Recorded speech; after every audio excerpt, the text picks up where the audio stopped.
What's good, YouTube? This is Dion Smo from Smo's Monoclone Arts, and NASA is doing an interview from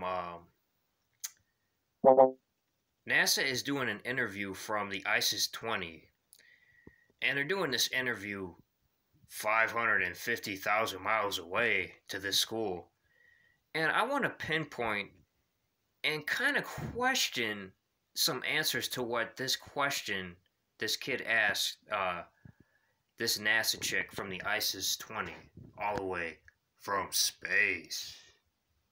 Without further ado. Christian RC, I'm in 7th grade, and my question for you is, without the 24-hour cycle for sunrises and sunsets that we experience on Earth, when do you fall asleep in space, and is it easy for you to fall asleep in space?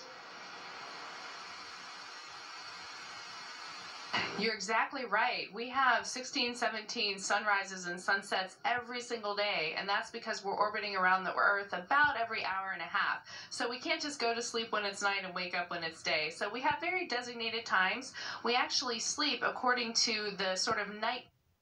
Wait a minute. So let me get this straight. You guys orbit around the Earth, quote unquote, supposedly, every hour and a half, but it takes 365 days to go around the Earth one time?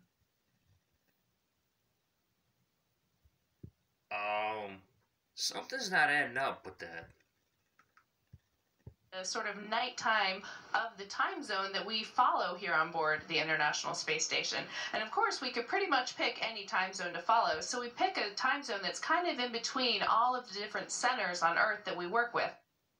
You hear that? They can pick any time zone they can go to sleep to. And guys, here's another thing too. You notice these two astronauts here, quote unquote? Look at how they're falling asleep. Dude, does this look like these guys are legit sleeping? These guys are posing for the camera. Come on now. This is all for these guys ain't really asleep. Come on now. Earth that we work with.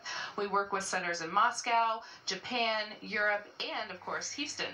So we have a time zone that is Greenwich Mean Time. It's somewhere around Europe and England, and when it's nighttime there, we sleep on board. And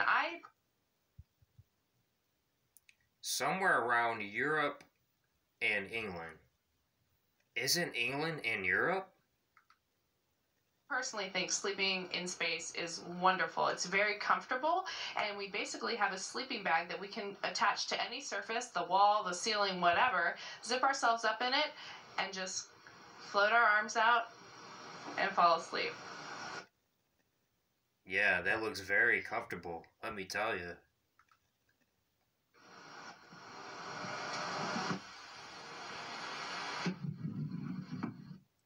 See, there guys, like, you know, it's just stuff like that, man. It's just too questionable. And guys, here's another thing. You notice about this astronaut, quote unquote, is streaming from Houston, Texas, in some school somewhere. There's no buffering. There's no buffering. There's no disconnection. There's nothing. Right?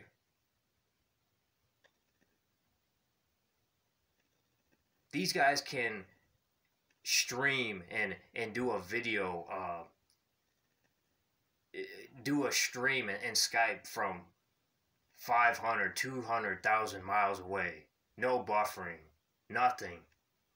But yeah, you do a stream in the woods somewhere, you can't even get signal. Come on now.